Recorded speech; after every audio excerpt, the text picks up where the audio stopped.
তো hey guys, পৌঁছে গেছি আজকে আরামবাগ পৌরসভা মেলাতে। বলছি বলছি তোমার ব্যবসা কেমন চলছে?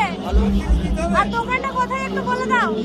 আমার দোকানটা বর্তমানে আমার ফুলের দোকান নেই, বর্তমানে আমার আমতলা মোড়ে ফলের দোকান আছে। ফলের দোকান। আর এখন এই ফুলের দোকানটা কোথায় লাগিয়েছো সেটা একটু বলে দাও। আরামবাগ বয়েজ স্কুল মাঠে। सारी उम्र मैं जो कर जा बड़े आ रहा तेरे पीछे ये जिंदगी सर्कस। পৌরসভা মেলায় চলে এসো।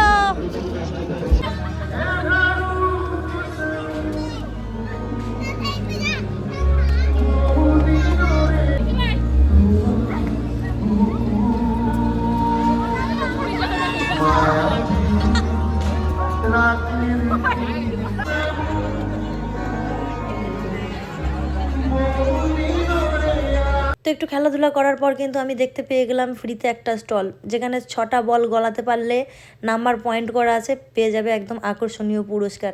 তো আমিও 50 টাকা দিয়ে লেগে পড়লাম খেলতে, কিন্তু ব্যাড লাক, আমি যা পেয়েছি সেটা বলার মতো নেই। আমি 20 টাকার মাল পেয়েছি, 50 টাকা চুনা লাগিয়ে দিয়েছি।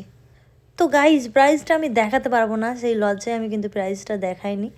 যে তারপরে কিন্তু আবার জাহানও যেহেতু করেছে যে সেও করবে, মানে বুঝতে পারছো, 100 টাকা চুনা লাগিয়ে 20 টাকার প্রাইজ জিতে নিয়ে এসেছি, মানে সত্যি লজ্জাজনক ব্যাপার, যার কারণে লজ্জায় আমি আমার প্রাইসটা দেখাতে পারলাম না।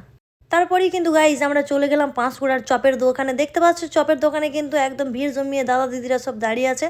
তো ওখানে আমরা সোজা গিয়ে পাঁশকুড়ার চপ অর্ডার করে দিলাম। তোমরা জানোই যে আমি ভয়েস দিতে গেলে একটু তুতলে যাই, তো একটু অ্যাডজাস্ট করে নিই। মেলায় গিয়েছি আমরা 10টা 15 নাগাদ রাত্রিবেলা।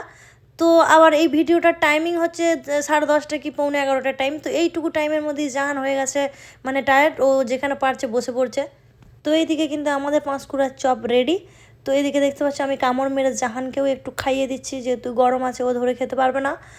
আর ও খেয়ে কিন্তু দেখতে পাচ্ছ রিয়াকশান সঙ্গে সঙ্গে দিয়ে দিয়েছে। আর এইদিকে দেখতে পাচ্ছ আমিও পাঁশকুড়ার চপ খাচ্ছি। অন্যদিকে কিন্তু আমি যেখানে পাঁশকুড়ার চপ খাচ্ছিলাম ওইখানে আমার এক ফ্যানের সাথে দেখা। সে আমার মানে ফেসবুক ফ্রেন্ড না, আমার ইনস্টাগ্রামের বড় একটা ফ্যান। আর আমার ইনস্টাগ্রামের কন্টেন্ট আলাদা থাকে আর ফেসবুকের কন্টেন্ট আলাদা, যার কারণে তোমরা যারা আমাকে ইনস্টাগ্রামে ফলো করতে চাও, আমার Instagram ID name your Serena নামে আছে। তো এইদিকে দেখতে পাচ্ছ আমি পাঁশকুড়া চিংড়ি চপ অর্ডার করেছিলাম। আমি তো খেয়েই যাচ্ছি, চিংড়ি আর পাচ্ছি না। শেষে গিয়ে দেখতে পাচ্ছ চিংড়ির সাইজটা, ভাই আমি তো অবাক প্রায়, যে এত বড় সাইজ চিংড়ি। দেন আমি ওই কাকুদেরকে বললাম যে এটা কি চিংড়ির সাইজ, তারা যা হুম্বি তুম্বি লেগে গেল। আই এম তো অবাক। তো আমি দেখতে পাচ্ছি এদিকে গেটের বাইরে বেরিয়ে ওই জন্য বাড়ি চলে যাচ্ছি। যেহেতু আমরা রাত করে এসেছিলাম, দেখতে পাচ্ছ মেলার পরিবেশ কিন্তু একটু প্রায় ফাঁকা ফাঁকা, একটু শান্ত পরিবেশ। আর তো জ্ঞানজবের মধ্যে আমি আসতে পারিও না, আমার দম বন্ধ হয়ে যায় মানুষের